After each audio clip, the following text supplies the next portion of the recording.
నమస్తే తెలుగువారి మనస్సాక్షి సాక్షి టీవీకి స్వాగతం. మాట్లాడుకోవడానికైనా చర్చించుకోవడానికైనా భావాలు పంచుకోవాలన్నా లేక మనసులు కలబోసుకోవాలన్నా ఒక వేదిక కావాలి. ప్రపంచ దేశాల్లో ఉన్న తెలుగువారందరి కోసం తెలుగువారి మనస్సాక్షి సాక్షి టీవీ అందిస్తున్న కానుక ఈ వేదిక.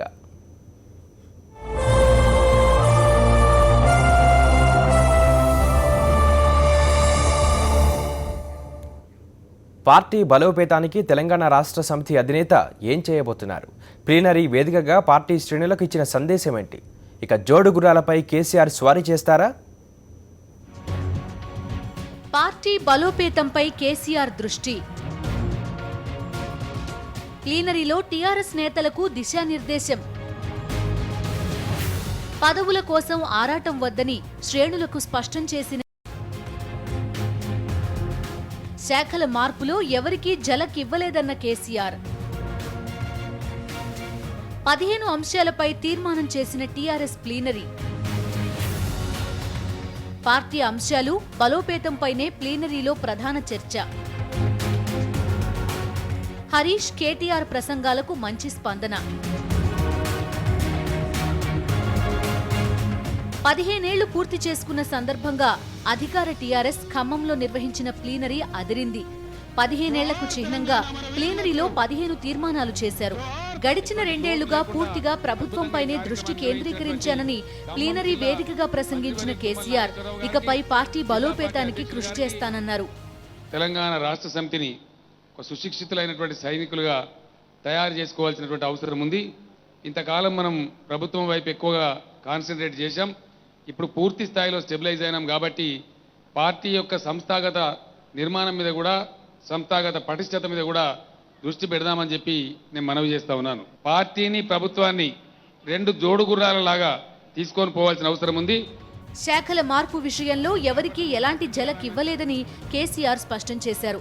పాడి పరిశ్రమల శాఖను మంత్రి తలసానికి ఇవ్వడం ద్వారా ఆయన ప్రజా సంబంధాలను మరింత మెరుగుపరిచానని కేసీఆర్ అన్నారు. మంత్రివర్గంలో ఉన్న వాళ్ళం అనేక విషయాలు చర్చలు చేసుకుని నిర్ణయాలు తీసుకుంటాం.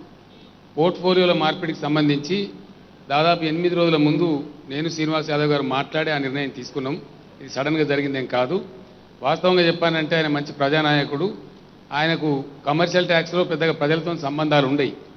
కేవలం టార్గెట్స్ అచీవ్ చేయడానికి, అదనపు ఆదాయాన్ని సాధించడానికి శాఖ ముఖ్యమంత్రి దగ్గర ఉంటే బాగుంటుంది, పెద్ద టార్గెట్లు పెట్టుకున్నామనే ఉద్దేశం తప్ప దానిలో వేరే ఉద్దేశం లేదు. ఇప్పుడు ఆయన తీసుకున్న పోర్ట్ఫోలియోలు ఏవైతే ఉన్నాయో దానిలో ప్రజా సంబంధాలు ఎక్కువ ఉన్నాయి. మరింత డైనమిక్గా పనిచేసే ఆస్కారం ఉంటుంది. దయచేసి వారి స్థాయి తగ్గలేదు, వారి స్థాయి పెరిగింది. దీన్ని గమనించాలని చెప్పి నేను కోరుతా ఉన్నాను. పదవుల కోసం ఆరాట పడకుండా పార్టీ పటిష్టత కోసం పనిచేయాలని గులాబీ శ్రేణులకు కేసీఆర్ దిశానిర్దేశం చేశారు. తాను ఎమ్మెల్యేగా గెలిచిన 13 ఏళ్ల తర్వాతే మంత్రినయ్యానని కేసీఆర్ గుర్తు చేసుకున్నారు.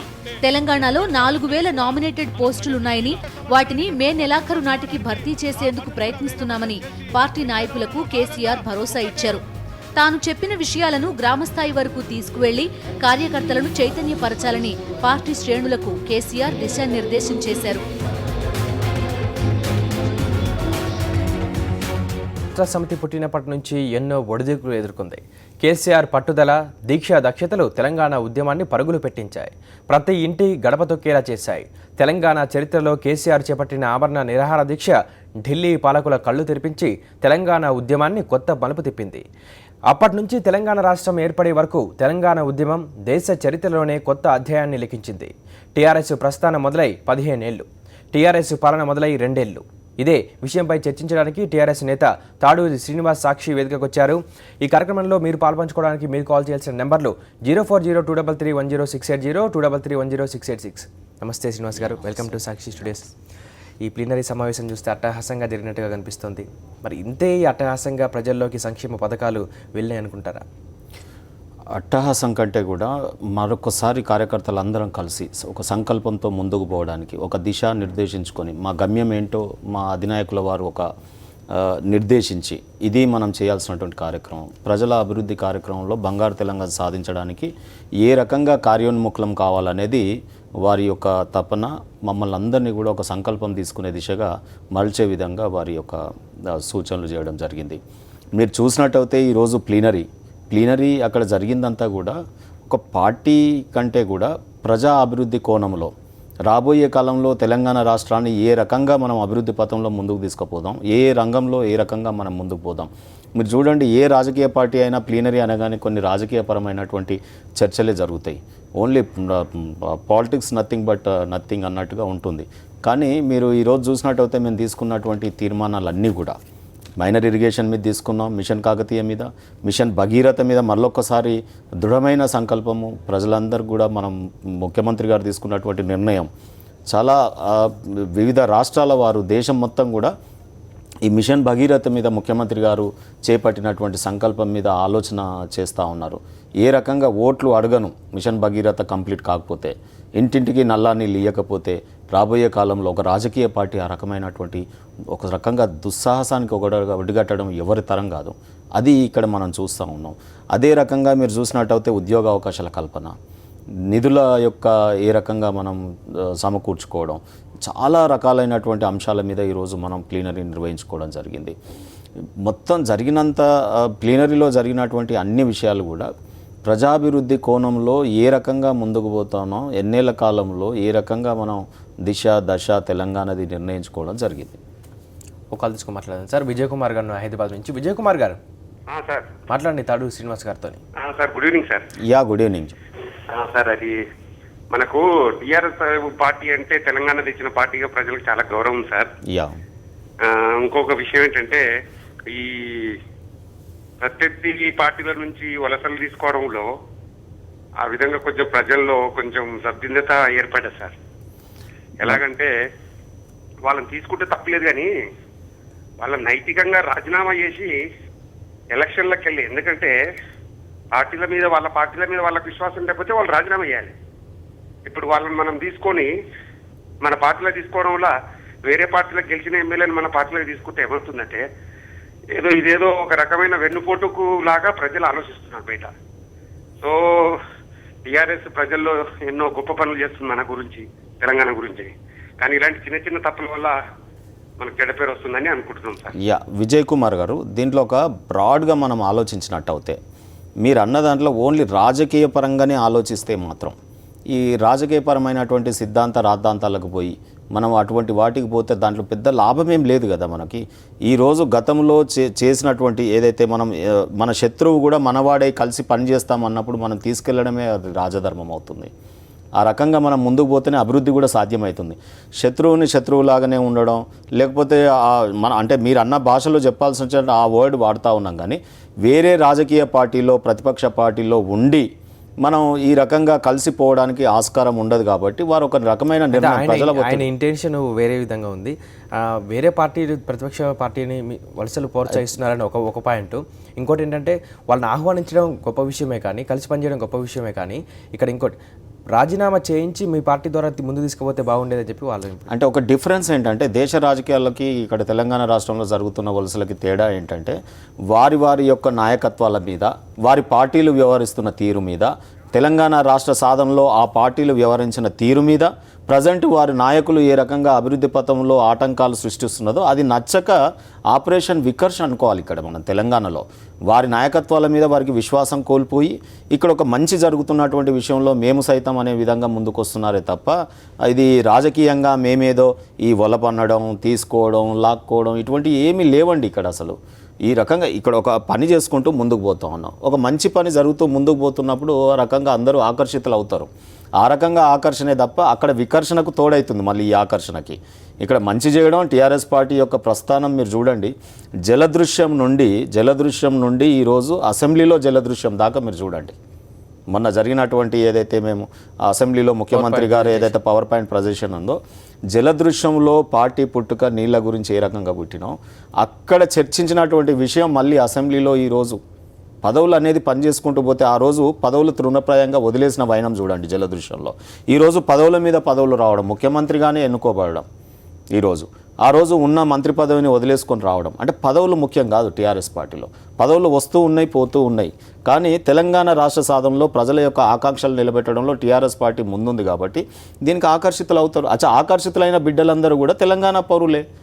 మనం ఎవరో కాదు కదా, మారి ఒకసారి మనం కలిసి ముందుకు పోదాం. ఇప్పుడు ఒక తండ్రికి 4 కొడుకులు ఉంటారని సామాన్య పరిభాషలో చెప్పాలంటే. మాట్లాడదాం సార్. కెనడా నుంచి చాన్ గారు ఉన్నారు. చాన్ గారు మాట్లాడండి శ్రీనివాస్ గారితో. నమస్తే శ్రీనివాస్ అన్న. యా నమస్తే భాయ్, కైసే హో? అన్న బాగున్నావా? యా కైస్.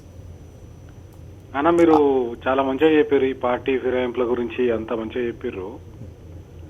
కానీ ఎంత లేదనుకున్నా మీ మనసుకి తెలుసు, అందరి మనసుకు తెలుసు, మన మనసుకు తెలుసు, మన దగ్గర గెలిచిన వాళ్ళు అంటే గెలవరంటలేదు కానీ మన దగ్గర గెలిచిన వాళ్ళు మన పార్టీలో గెలవలేరా?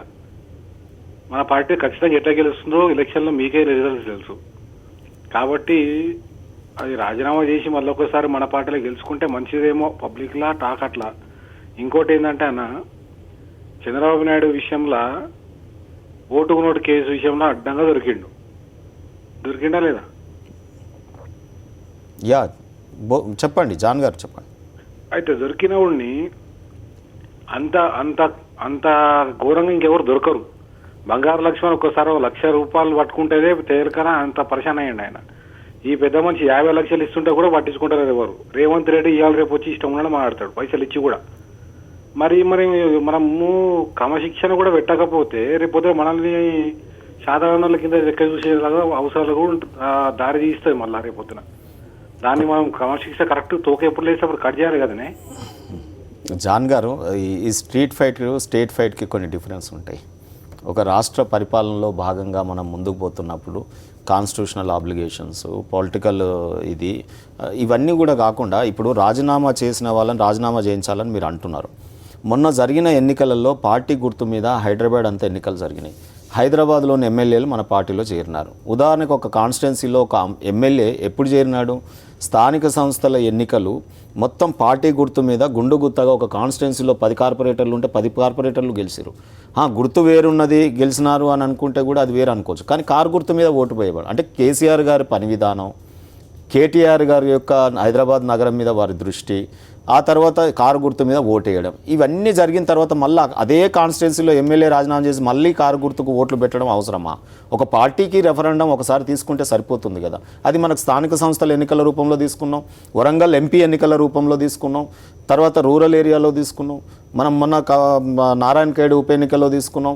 ఈవెన్ సెంటిమెంట్లు కూడా తెలంగాణలో పనిచేయట్లేదు. గతంలో ఒక అభ్యర్థి చనిపోయినాడంటే వారి ఫ్యామిలీ మెంబర్ ఆటోమేటిక్గా సింపతి వైజ్ గెలవడం, అంటే ఇక్కడ సింపతిని కూడా ప్రజలు ఓవర్కమ్ అయ్యి టీఆర్ఎస్ పార్టీయే కావాలని కోరుకోవడం జరుగుతూ ఉంది. అది నారాయణఖేడ్ మీరు చూశారు. సో రాబోయే కాలంలో పాలేరు చూస్తూ ఉన్నారు. ఇవన్నీ కూడా రెఫరెండం కిందనే కదా. మీరు ఈరోజు ఇంకొకటి కూడా గమనించాలి, ప్రతిపక్ష పార్టీలకు ఉన్నటువంటి క్రియాశీలక సభ్యత్వం పదే కంప్యూటర్లో మీరు తెలుగుదేశం పార్టీ ఉదాహరణకు తీసుకుంటే ఎన్టీఆర్ ట్రస్ట్ భవన్ నుండి కంప్యూటర్ ముందు పెట్టుకొని వారి యువ నాయకుడు మాకు ఇన్ని లక్షల మంది మెంబర్షిప్ అయినారు క్రియాశీలక సభ్యులు అన్నారు. దాదాపు వరంగల్లో మనకు 80,000 లక్ష పైచీలకు మెంబర్షిప్ అయింది అన్నారు. మరి క్రియాశీలక సభ్యులే 1,00,000 మంది ఉన్నప్పుడు మన జరిగిన ఎంపీ ఎన్నికల్లో కనీసం ఆ 1,00,000లో సగం ఓట్లు పడ్డాయా? డిపాజిట్లు కూడా రావట్లేదు కదా. సో పదే ఎన్నికలు మన తెలంగాణ వారే ఇప్పుడు పార్టీ మారి వచ్చిన వాళ్ళు ఇప్పుడు తెలంగాణ ఖజానానే, తెలంగాణ రాష్ట్రంలోనే మనం ఇప్పుడు ఈ పరిస్థితులలో మనకి ఎన్నికలు అవసరం లేదనేది, రాజీనామాలు అవసరం లేదని భావిస్తున్నాను నేను. మరో కాల్ తీసుకున్నామండి. వరంగల్ నుంచి అంజయ్ గారు ఉన్నారు. అంజయ్ గారు సార్ మాట్లాడండి శ్రీనివాస్ గారితో. అంజయ్ గారు నమస్కారం, చెప్పండి. నమస్తే శ్రీనివాస్ గారు. చెప్పండి సార్. ఇప్పుడు అందరి అభిప్రాయం ఏంటంటే చెప్పండి సార్, ఇప్పుడు అభిప్రాయం ఏంటంటే ఇప్పుడు మిత్రులు మా సోదరులు చాలా మంది మాట్లాడారు ఇప్పుడు మీ ముందు. చెప్పండి. కేసీఆర్ గారు అంటే చాలా అభిమానం. చెప్పండి సబ్జెక్ట్. దానిలో భాగంగా మనం మన పార్టీలో చేర్పించుకునే ముందు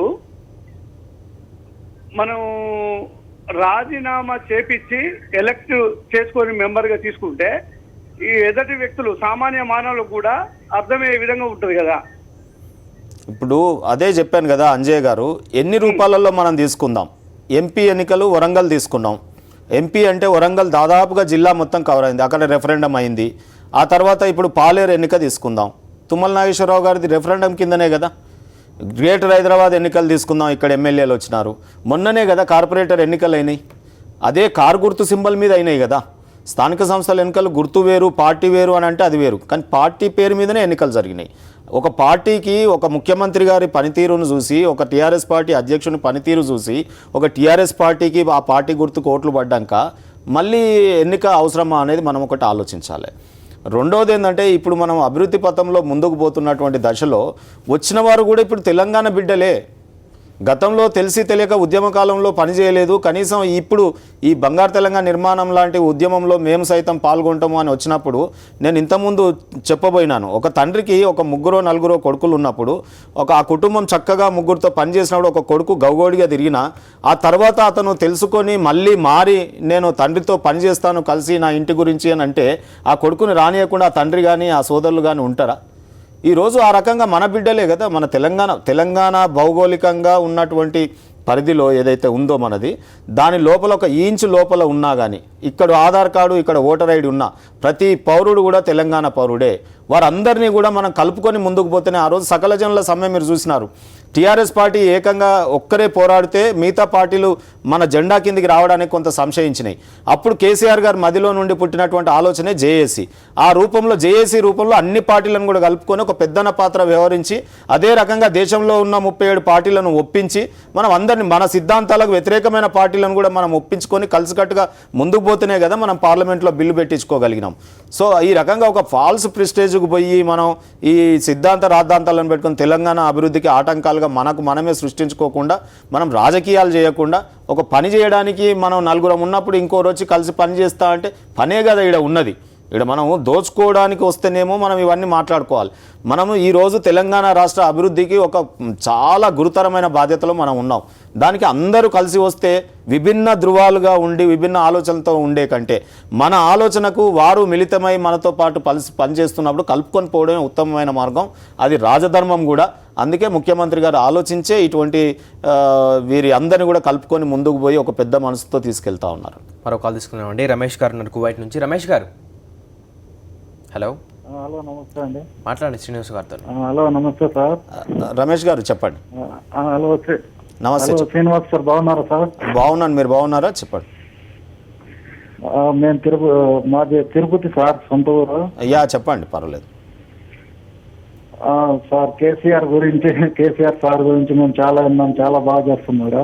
యా అలాగే మాకు ఆంధ్రాలో కానీ కేసీఆర్ సార్ లాంటి ప్రభుత్వం ఉంటే బాగుంటుంది అనిపిస్తుంది సార్. మాకు ఉంది మనసులో జాతీయ పార్టీగా ఎదగాలని. మా సారు జాతీయ పార్టీగా ఇప్పుడు నీతి ఆయోగ్లో చాలా చక్కటి పేరు వస్తూ ఉన్నాయి, అవార్డులు వస్తూ ఉన్నాయి. అందులో మాకు డైనమిక్ నాయకత్వాన్ని అందించినారు. కేటీఆర్ గారు రూపంలో ఉన్నారు. అక్కడ పార్లమెంట్లో కవిత గారు ఫైట్ చేస్తూ ఉన్నారు. ఇక్కడ మిగతా మంత్రివర్యులందరూ కూడా మంచి టీం. మాకు ఉద్యమకారులు ఏ మంత్రిని తీసుకున్నా, మీరు హరీష్ గారిని తీసుకున్నా, ఈటెల రాజేందర్ గారిని తీసుకున్నా, ఏ మంత్రిని తీసుకున్నా కష్టపడే తత్వం ఉన్న వాళ్ళు ఉన్నారు. ఇంత మంచి టీం ఉన్నప్పుడు ఇంకొకటి కూడా మీరు గమనించాలి. మీరు అడిగిన ప్రశ్న చాలా బాగుంది. భారతదేశానికి ఈరోజు పెట్టుబడులు తెస్తున్న రాష్ట్రం తెలంగాణ రాష్ట్రం ముందంజలో ఉంది. ఏ రకంగా అంటే ఇంటర్నేషనల్ ప్రముఖమైనటువంటి మొత్తం ప్రపంచ స్థాయిలో గుర్తింపు పొందిన గూగుల్ లాంటి సంస్థలు, అమెజాన్ లాంటి సంస్థలు, ఈరోజు ఎన్నో కంపెనీలు ఈరోజు పెట్టుబడులు పెట్టడానికి ఇక్కడికి వస్తూ ఉన్నారు.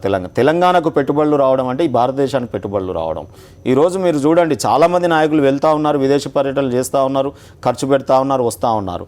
కానీ ఇక్కడ టీఆర్ఎస్ పార్టీ తరపున పోయినటువంటి మంత్రులు కేసీఆర్ గారు కానీ కేటీఆర్ గారు పోయినప్పుడల్లా ఒక కంపెనీని ఇక్కడ తీసుకొని రావడం, చైనా నుండి పెట్టుబడులు మనకు వస్తూ ఉన్నాయి.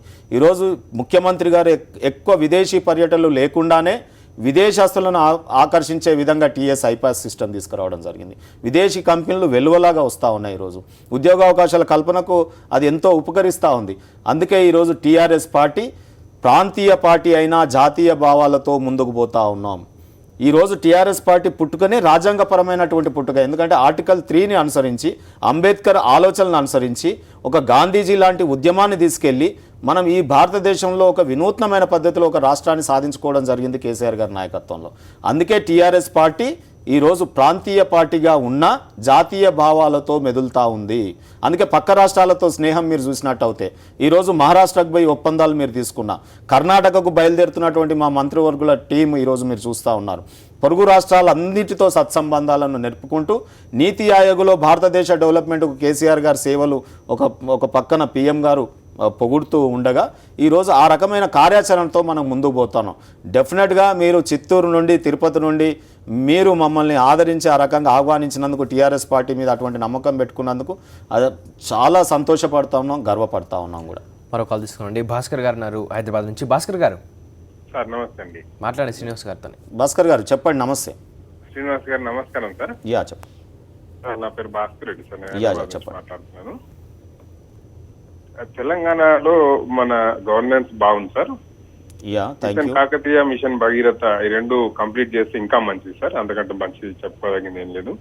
మీరు అన్నట్టు తెలంగాణ శక్తులన్నీ పునరేకీకరణ అన్నారు కదా, అది Yeah. జరగాల్సిందే. కానీ తెలంగాణను కేసీఆర్ గారిని తిట్టిన వాళ్ళతో కలిపి పునరేకీకరణ అనేది కరెక్ట్ కాదేమో సార్. అది వాళ్ళకే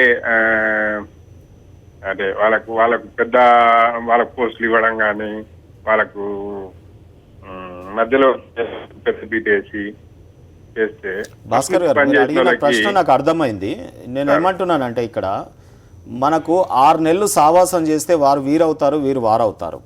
మీరు చూసినట్టయితే కేసీఆర్ గారు తెలంగాణ రాష్ట్ర సాధనలో విభిన్న ధృవాలున్న పార్టీలను మనం కలుపుకొని పోయినప్పుడు, మనతో పొత్తు కాగలిగినప్పుడు, జై తెలంగాణ అనడానికి ఇష్టపడని పార్టీలు సైతం ఆ రోజు జై తెలంగాణ అని మనతో పొత్తుగూడాల్సినటువంటి పరిస్థితి. పొత్తుగూడిన తర్వాత తెలంగాణకు ఫేవర్గా మనకు లెటర్లు, ఉత్తరాలు ఇవ్వడం చూశారు మీరు. తెలంగాణ రాష్ట్ర ఏర్పాటు మేము అడ్డం కాదు అని అనడం చూశారు. సమైక్య భాషా ప్రయుక్త రాష్ట్రాలు, సర్కారియా కమిషనే మా సిద్ధాంతం అన్న పార్టీలు కూడా మేము అడ్డుపడము ఇటువంటి పార్లమెంట్లో బిల్లు పెట్టినప్పుడు. అంటే ఆ రకంగా సిద్ధాంతపరంగా వ్యతిరేకమైన పార్టీలను కూడా మనతో స్నేహం చేయాల్సి వచ్చినప్పుడు, కేసీఆర్ గారితో ఎవరు మాట్లాడినా, ఎవరు స్నేహం చేసినా వారి ఆలోచనలు చాలా గొప్పగా కనిపించి వాళ్ళు మారే అవకాశం ఉంటుంది. ఈరోజు వారు అందరూ కూడా అదే రకంగా టీఆర్ఎస్ పార్టీని చూసి వచ్చినప్పుడు తప్పకుండా మార్పు చెంది మనలో కలిసినప్పుడు మనం కలుపుకొని పోవడమే అది మానవ ధర్మం, సహజమైన ధర్మం, సహజమైన న్యాయం కూడా. సో సరే, అన్యాయం పార్టీ పదవులలో అన్యాయం అంటే ఏముండదండి. అది పార్టీ కార్యకర్తలు, టీఆర్ఎస్ పార్టీ అంటేనే త్యాగాల పునాదుల మీద పుట్టింది. మన పదవులు టీఆర్ఎస్ పార్టీ కార్యకర్తలకు పదవుల మీద యావ కానీ పెద్ద ఇది కానీ ఉండదు. ఈ నిజంగా కూడా మీరు చూసినట్టయితే ప్రజలకు టీఆర్ఎస్ పార్టీకి కనెక్టివిటీ పెరిగింది ఈరోజు. అందుకే కదా ప్రతిపక్షాలు ఎంత గగ్గోలు పెట్టినా కానీ ఈరోజు ఏం చేయలేకపోతా ఉన్నాయి. ఎప్పుడైతే పార్టీ కానీ నాయకుడు కానీ ప్రజలతో మమేకమైనప్పుడు, ప్రజారంజకంగా పాలన సాగుతున్నప్పుడు ఈ మిగతావన్నీ కూడా పెద్దగా మనం పట్టించుకోవాల్సినటువంటి అవసరం లేదు. ఆ ప్రజలలో మనము భాగస్థులమే అవుతాం. డెఫినెట్గా టీఆర్ఎస్ పార్టీ కార్యకర్తలు కానీ, టీఆర్ఎస్ పార్టీ కానీ, ఆ రకంగా నాయకులు కానీ ప్రజల మన్నన పొందడానికి ఇదొక అవకాశం, ఇదొక ప్లాట్ఫామ్. అలాంటి అవకాశాలు వస్తూనే ఉంటాయి. ఈరోజు మీరు ప్రసంగం చూసినట్టయితే అధ్యక్షుల వారిది ఓపిక ఉంటే ఎవరైనా వారి పనితనాన్ని చూసి ఆటోమేటిక్గా వారి ఎదుగుదలకు అవకాశాలు ఉంటాయి. మనం వరి చెందాల్సిన అవసరం లేదు. మరో కాల్ తీసుకున్నాండి. వెస్ట్ గోదావరి నుంచి ఉన్నారు ధర్మతేజ గారు. ధర్మతేజ గారు సార్ నమస్తే సార్. మాట్లాడండి. యా, ధర్మతేజ గారు గుడ్ ఈవినింగ్, చెప్పండి. నమస్తే సార్, నేను జస్ట్ భాస్కర్ గారితో మాట్లాడదాం. అయ్యా మాట్లాడండి. ఏం లేదు సార్, మీరు చేసిందంతా బాగుంది. టీఆర్ఎస్ ప్రభుత్వం చాలా బాగా చేస్తున్నారు రాష్ట్రంలో, తెలంగాణ రాష్ట్రంలో. Thank you. మంచి బాగా చేస్తున్నాయి. కేసీఆర్ గారి ప్రభుత్వం బాగుంది, అంతా బాగుంది, అంతా బాగుంది. కానీ మీరు చేసిన విధానం ఒకటి నాకు నచ్చలా. ఏంటి ఆ విధానం అంటే వేరే విధం కాదు. చెప్పండి. మన ఒక నాయకుడు చనిపోయినప్పుడు ఒక పార్టీ నిలబడతాం అవుతుంది, ఇప్పుడు దాకా ఎక్కడ జరగల. చెప్పండి. ఇప్పుడు దాకా జరగలేదు సార్. దాని గురించి నేను ఒక్కసారి అడిగితే మీకు ఫోన్ చేశాను. ఎందుకు జరగలేదు? నారాయణఖేడ్లో తెలుగుదేశం పార్టీ పోటీ చేసింది. అది మరి ఆ రోజు ఎందుకు పోటీ చేసినారు? ఒక కొద్ది మాసాల కిందనే కదా. మళ్ళీ ఈరోజు అదే పార్టీ నీతి వాక్యాలు వల్లిస్తుంది. మరి ఆ రకంగా ఒక 2 నాలుకల ధోరణి, 2 కళ్ళ ధోరణి, ఇష్టం ఉన్నట్టుగా ఒక నెల కింద ఒక మాట, నెల తర్వాత ఒక మాట మాట్లాడే పార్టీలకు మనం విలువనిచ్చి మనము ఆ రకంగా పోవడము ఏ రకంగా సమంజసం చెప్పండి. సరే, ఈరోజు సెంటిమెంట్లు అని కాకుండా మనం ప్రజాకోణంలో పార్టీ ఏ రకంగా అక్కడ ప్రజలు కోరుకుంటారో ఆ రకంగా ముందుకు పోవడం జరుగుతుంది. ప్రజల యొక్క ఆలోచనలు తీసుకుంటూనే ముందుకు పోతుంది ఏ పార్టీ అయినా. సో ఆ రకంగా మీరు మెచ్చుకున్నందుకు పరిపాలన ఓకే. 1-2 ఇటువంటి విషయాల మీద మీరు విభేదాలు ఉంటే అది మీ వ్యక్తిగతం అని నేను భావిస్తున్నాను. మేధావుల్లో ఒక ప్రశ్న అయితే తెలుస్తుంది. 10 జిల్లాలు ఉంచుకొని తెలంగాణ ప్లీనరీ సమావేశాన్ని ఖమ్మంలో ఎందుకు పెట్టారని. సార్ మీరు ఈ టీఆర్ఎస్ పార్టీని మీరు అంటే ఖమ్మం జిల్లాలో ఇప్పటివరకు బలమైన నాయకత్వం అక్కడ లేదు, అక్కడ బలం పెంచుకోవడానికి పెట్టారనే వాళ్ళ పేదవాళ్ళ మాట. దాంట్లో తప్పేముంది చెప్పండి. ఒక రాజకీయ పార్టీగా మీరు అనుకుంటే, ఒకవేళ మేము అనుకోవట్లేదు అక్కడ బలం లేదని, మీరు ఎన్నికలు చూసినట్టయితే తెలుస్తుంది. సరే, బలం లేకపోతే బలం పెంచుకోవడానికి పెట్టుకుంటే ఒక రాజకీయ పార్టీగా తప్పేముంది? అంటే ఖమ్మం జిల్లాని మేము అక్కడ వదిలేసి అక్కడ పెట్టుకుంటే తప్పేముంది చెప్పండి. ఇంకొకటి మీరు గమనించినట్టయితే కేసీఆర్ గారు మీరు మన భారతదేశంలో కానీ మన రాష్ట్రంలో కానీ ఇప్పటివరకు ఉన్న నాయకులు కుప్పం దాటి చంద్రబాబు నాయుడు గారు బయటికి రారండి. ఎన్టీ రామారావు గారిని చూస్తారు, ఎంతోమందిని చూస్తారు, వారి కాన్స్టిట్యున్సీలు తప్ప బయటికి రారు. కేసీఆర్ గారిని గమనించండి మీరు, సిద్దిపేటలో పోటీ చేసి గెలిచినారు, ఆ తర్వాత ఎంపీగా కరీంనగర్లో పోటీ చేసి గెలిచినారు, ఆ తర్వాత మహబూబ్నగర్లో పోటీ చేసి గెలిచినారు, ఈరోజు గజ్వేల్లో పోటీ చేసి గెలిచినారు.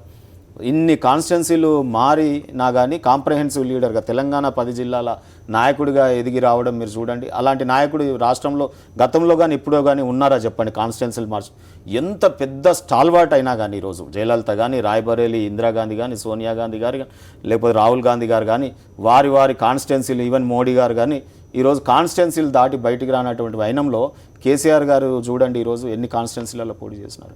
ఇంకోటి వారి అనుభవం కూడా జాతీయ నాయకుడిగా, కేంద్ర మంత్రిగా పనిచేసిన అనుభవం ఉంది, ఎంపీగా పనిచేసిన అనుభవం ఉంది, ఇక్కడ రాష్ట్ర మంత్రివర్యులుగా పనిచేసిన అనుభవం ఉంది.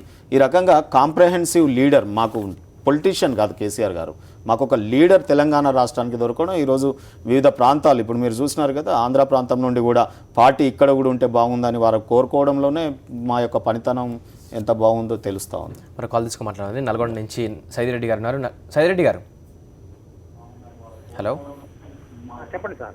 మాట్లాడండి శ్రీనివాస్ గారితో. చెప్పండి సార్. సైదిరెడ్డి గారు నమస్తే, చెప్పండి. నమస్తే సార్. చెప్పండి. నమస్తే సార్, నేను వేములపల్లి మండలం నుంచి మాట్లాడుతున్నాను, నల్గొండ డిస్ట్రిక్ట్ బొల్లెపల్లి. సార్ ఇప్పుడు చాలా వరకు మంచిగానే ఉన్నది సార్, మిషన్ కాకతీయ కానీ. ఓకే, మీరు మిషన్ కాకతీయ ఇలాంటి కార్యక్రమాలు చాలా బాగున్నాయండి తెలంగాణకి. సైదిరెడ్డి గారు, మన కార్యక్రమాలలో ప్రజల భాగస్వామ్యం మనం అందరం కూడా ఈరోజు ముఖ్యమంత్రి గారు ఎంత పెద్ద మిషన్ భగీరథ కార్యక్రమం ముందు పెట్టుకొని నేను అది కంప్లీట్ కాకపోతే ప్రజల్ని ఓట్లాడగను అన్నప్పుడు అంత దృఢ సంకల్పంతో ముందు పోతున్నటువంటి నాయకునికి మనం తెలంగాణ ప్రజలందరం కూడా తోడు అయి ఉండి వారికి ఇంకా మనోధైర్యం కానీ వారు చేసే పనులకి మనం కూడా భాగస్వాములై ముందుకు తీసుకెళ్లే ప్రయత్నంలో మనం అందరూ అభివృద్ధి చేసుకోవాలని కోరుకుంటాం. శ్రీనివాస్ గారు, అలాగే మిషన్ కాకతీయ, మిషన్ భగీరథ మీద ప్రజల్లో మంచి అభిప్రాయం ఉన్నప్పటికీ ఈ స్వర్ణకారులు కావచ్చు, కొంతమంది పల్లెల్లో తెలంగాణ చేనేత కార్మికులు కావచ్చు, ఈ ఆత్మహత్యలు మాత్రం కొనసాగుతూనే ఉన్నాయి. వీటి గురించి దృష్టి సారించాల్సిన అవసరం అంతే. డెఫినెట్గా మనం దృష్టి సారించాల్సినటువంటి అవసరం ఉంది.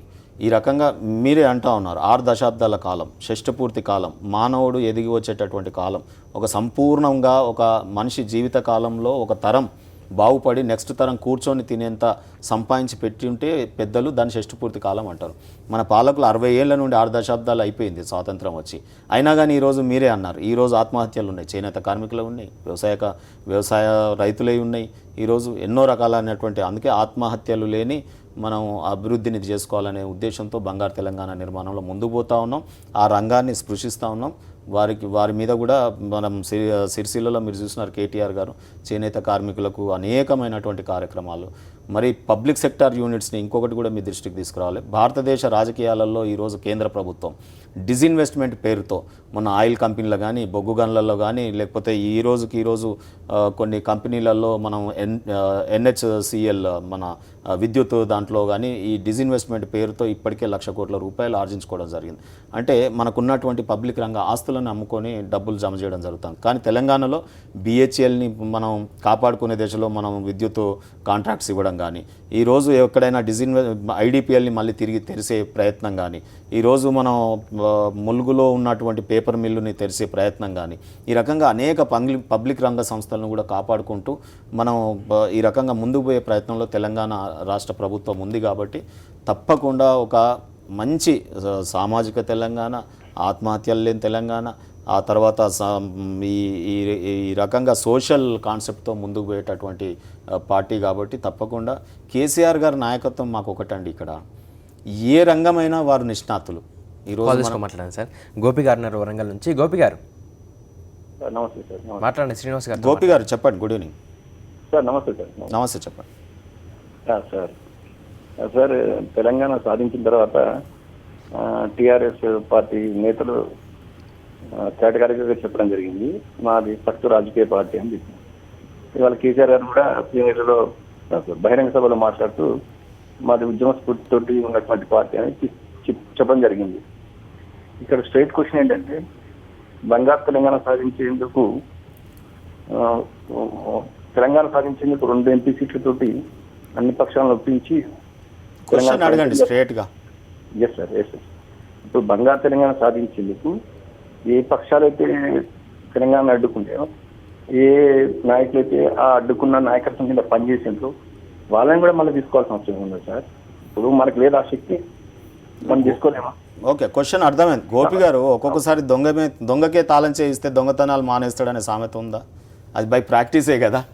ఇప్పుడు అంటే మీ పరిభాషలో మన తెలంగాణ బిడ్డలు ఆ రోజు కొంతవరకు వడ్డిచ్చే స్థానంలో, అంటే ఆ రోజు అధికారంలో ఉన్నటువంటి నాయకులకు కొంతవరకు ఆ రకంగా పనిచేయడం జరిగింది. అంటే వాళ్ళు కూడా చేసేది ఏం లేదు. మంత్రులుగా వారు ఉన్నటువంటి పార్టీ అధినాయకులు ఈరోజు కూడా కొంతమంది చూస్తూ ఉన్నారు. ఈరోజు విజయవాడ అధిష్టానంగా పనిచేస్తున్నటువంటి పార్టీ, ఈరోజు ఢిల్లీ అధిష్టానంగా పనిచేస్తున్నటువంటి జాతీయ పార్టీల ఇన్ఫ్లుయెన్స్కి ఇంకా కొంతమంది ఏజెంట్ల లాగా వ్యవహరిస్తున్నారు. వారు తెలంగాణ రాష్ట్ర అభివృద్ధికి ఏమైనా పాటుపడుతున్నారా? ఈరోజు టీడీపీ ప్రజాప్రతినిధులకు కానీ కాంగ్రెస్ ప్రజాప్రతినిధులకు కానీ మనం స్ట్రేట్ క్వశ్చన్ అడుగుదాం. ఒకటి, మనం చేపట్టబోయే ప్రాజెక్టులకు చంద్రబాబు నాయుడు గారు లెటర్ ఇచ్చారు కేంద్రానికి, దాని మీద ఏమైనా స్పందన చేస్తున్నారా? మనని తప్పుపడతా ఉన్నారు. తెలంగాణ ప్రజల దృష్టిలో పెట్టుకొని కేసీఆర్ గారు అభివృద్ధి కార్యక్రమాలు తీసుకుంటే దాంట్లో తప్పొప్పులను చూస్తూ ఉన్నారు. ఏ రకంగా వాటిని పథకాలని, ఇప్పుడు మీరు ఇంకొకటి కూడా చూడాలి, కాంగ్రెస్ ప్రజాప్రతినిధులు ఈ మిషన్ భగీరథ మీద కూడా లెటర్లు రాసి రుణాలు రాకుండా చేయడం, లేదా కేంద్ర ప్రభుత్వం దీని మీద ముందు పోకుండా ఆటంకాలు సృష్టించడం, పర్మిషన్స్ రాకుండా చేయడం, ఈ రకంగా ఎన్నో కార్యక్రమాలు చేస్తున్నారు. ఎందుకు అంటే ఈ పథకాలన్నీ కూడా ఒక్కసారి కంప్లీట్ అయిపోతే వారికి ఇంకా పుట్టగతులు ఉండే అనే ఒక ఆవేదనలో నుండి ఆ రకమైనటువంటి దుందుడుకు చర్యలకు పాల్పడుతూ ఉన్నారు. ఆ ప్రతిపక్షాల వ్యవహార శైలిని చూసే ఈరోజు దాంట్లో ఉన్నటువంటి ఎమ్మెల్యేలు అందరూ కూడా మారడం జరుగుతూ ఉంది. మారినప్పుడు మరి ఒక మంచి సైడ్ వస్తున్నప్పుడు వారిని రానియకుండా మనం అడ్డుకోవాల్సినటువంటి పరిస్థితి ఎందుకు? మనకు రానియండి, లెట్ దమ్ వెల్కమ్. ఈ 2014 ఎన్నికల ముందు మేనిఫెస్టో ఇచ్చారు మన టీఆర్ఎస్ ప్రభుత్వం. మరి దాన్ని అమలు పరచడంలో ఎంతవరకు సఫలీకృతం అవుతున్నారు? సార్, మా మేనిఫెస్టో మాకు భగవద్గీత. ఈరోజు మీరు చూసినట్టయితే చాలామంది మాట్లాడుతూ ఉంటారు. మేనిఫెస్టోలో ఈరోజు ముఖ్యమంత్రి గారు అసెంబ్లీ సాక్షిగా, అసెంబ్లీలోనైతే అబద్ధాలు చెప్పాం కదా, అసెంబ్లీ సాక్షిగా ప్రతి ఒక్క కార్యక్రమాన్ని ఈరోజు కంప్లీట్ చేసే దశలో పోతూ ఉన్నాం. ఈరోజు అన్ని కార్యక్రమాలను తీసుకున్నాం. ఒక విద్య మీద కూడా మనము ముఖ్యమంత్రి గారు అన్నారు కేజీ టు పీజీ, అదొక్కటి కూడా నేను చేసేస్తే సంపూర్ణంగా మన మేనిఫెస్టోలో లేని కార్యక్రమం కూడా మిషన్ భాగీరథ, అది మేనిఫెస్టోలో ఎక్కడ పెట్టుకోలేదు. ఇంకోటి బంగారు తెలంగాణ. ఈరోజు చాలా విషయాలలో మనం మేనిఫెస్టో అన్నీ కూడా మీరు ఏది అడిగిన మేనిఫెస్టోలో లేని అంశాలని చేయడంలో తప్పు లేదు, చేయాలి కూడా. ఈ మేనిఫెస్టోలో చెప్పిన మాట చేయడం అనేది 100% చేసినాం. చెయ్యని ఏదైనా ఉంటే మీరు ప్రశ్న వేయండి, నేను దానికి సమాధానం చెప్తాను. అదే చెప్తా ఉన్నాను, దానికోసం ఎదురు చూసి డెఫినెట్గా అది కూడా ఇప్పుడు గురుకుల్ 100 గురుకుల్ కాలేజీలు ఎస్సీలకు చేయడం, 50 బీసీలకు చేయడం, ఈరోజు విద్య మీద కూడా ప్రక్షాళన దిశగా ముందుకు పోవడం, ఈరోజు నైపుణ్య తెలంగాణ తీర్చిదిద్దుకోవడానికి మీరు చూసినారు ఇంజనీరింగ్ కాలేజీలో ఈరోజు ఎక్కడ లేదండి. తెలంగాణలో మాకు మానవ వనరుల మీద పెట్టుబడులు పెట్టాలనే ఉద్దేశం. ఈరోజు మానవ వనరుల మీద పెట్టే ఏ రకం ఎన్ని రూపాయలు పెట్టుబడులు పెట్టినా అది మన రాష్ట్ర అభివృద్ధికి తోడ్పాటును అందిస్తాయి. కాబట్టి నైపుణ్య తెలంగాణ మనం తీసుకున్న కార్యక్రమం. ఈరోజు ఇంజనీరింగ్ కాలేజీల విద్యలను కూడా మేము ప్రక్షాళన చేస్తూ ఉన్నాం. ఎక్కడైతే రిక్వైర్మెంట్ ఉందో, ఏ కోర్సులు అయితే రిక్వైర్మెంట్ ఉందో ఆ కోర్సులో ఇంజనీరింగ్ కాలేజీలో ప్రవేశపెట్టే విధంగా ఈరోజు వినూత్నంగా మేము ఒకటి చేస్తూ ఉన్నాం. సపోజ్ ఒక కంపెనీ టాటా ఏరోస్పేస్ ఉంది, ఏరోనాటికల్ ఇంజనీర్స్ కావాలి, తెలంగాణ బిడ్డలకు అక్కడ అవకాశాలు రావాలి. ఏరోనాటికల్ ఇంజనీరింగ్ కోర్సులు ఇక్కడ ఇంజనీరింగ్ కాలేజీలో లేవనుకోండి, మళ్ళీ వేరే రాష్ట్రాల నుండి వచ్చి ఇక్కడ ఉద్యోగాలకు రావడం జరుగుతుంది. అందుకే మనం కంపెనీని తెచ్చుకొని లాభం ఏంది? అందుకే ఒకవేళ మనకు వచ్చేటటువంటి కంపెనీలకు వారు ఎలాంటి ఉద్యోగస్తుల అవసరం ఉందో, ఏ నైపుణ్యం అయితే కావాలనో అది ఆ కోర్సులను కూడా ఇక్కడ ఈ కాలేజీలలో మనం ముందే ఇస్తూ ఉన్నాం. ఇగో ఈ రకంగా మన తెలంగాణ రాష్ట్రానికి ఇంతమంది విద్యార్థులకి ఈ కోర్సులలో రాబోయే కాలంలో ఇన్ని ఉద్యోగాలు ఉంటాయి. ఆ రకంగా కేటీఆర్ గారు ఎంత వినూత్నంగా అంటే అసలు చాలా పకడ్బందీగా ముందుకు పోతాను.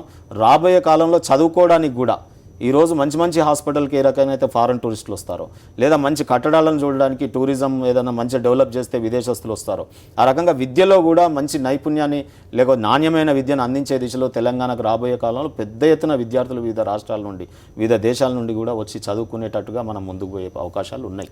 అలాగే కేంద్ర ప్రభుత్వం అందిస్తున్న రాష్ట్రీయ ఉచిత శిక్ష అభిమాన్ ఈ 1000 కోట్ల నిధుల్ని రాష్ట్ర ప్రభుత్వానికి అందిస్తుంది కేంద్రం.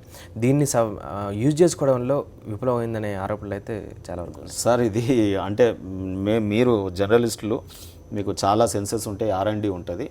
దీంట్లో సంక్షేమ పథకాలలో అందులో విద్యకు సంబంధించిన దాంట్లో రాజీవ్ ఆరోగ్య విద్యా మిషన్ కానీ లేకపోతే ఈ మన వీటి నవోదయ స్కూల్స్ కానీ ఇవన్నిటిని కూడా కర్టేల్ చేసింది. దాదాపుగా 38 సంక్షేమ పథకాలను కేంద్ర ప్రభుత్వం దాదాపుగా తీసేసింది. అయినా కానీ ఇప్పుడు ఐసిడిఎస్ నిధులు తగ్గించింది. ఈ రకంగా ఉపాధి హామీ అవకాశాలను మన ఉపాధి హామీ పథకాన్ని ఇచ్చేయబోతే మన సౌత్ ఇండియాలో జరిగిన ఉపాధి హామీ పథకం కాన్ఫరెన్స్లో కేటీఆర్ గారు ఉపాధి హామీ పథకం ఇట్ ఈజ్ అవర్ రైట్, ఇది ఒక హక్కుగా భావించాలి, ఇది ఉండాలి అని చెప్పి వారు ఆ సెమినార్లో మాట్లాడడం జరిగింది. ఈ రకంగా కేంద్ర ప్రభుత్వం ఎన్ని సంక్షేమ పథకాలను తొలగించినా ఆ భారాన్ని ఈరోజు సబ్సిడీ బియ్యంలో కూడా చాలా వరకు కోత విధించింది. ఇవన్నిట్లో కూడా మనం రాష్ట్ర ప్రభుత్వం నిధులను పెంచుకొని సంక్షేమ పథకాలు ఏవి కూడా క్యాన్సిల్ కాకుండా ముందుకు పోయే ప్రయత్నంలో టీఆర్ఎస్ ప్రభుత్వం ఉంది. ఓకే శ్రీనివాస్ గారు, థ్యాంక్ యూ సాక్షి స్టూడియోకి వచ్చినందుకు. ఇది ఇవాల్టి వేదిక. ప్రపంచంలో తెలుగువాడు ఎక్కడున్నా తెలుగు గుండె చప్పుడు వినిపించడానికి తెలుగువారి మనస్సాక్షి సాక్షి టీవీ ఎప్పుడూ సిద్ధంగానే ఉంటుంది. Stay with us.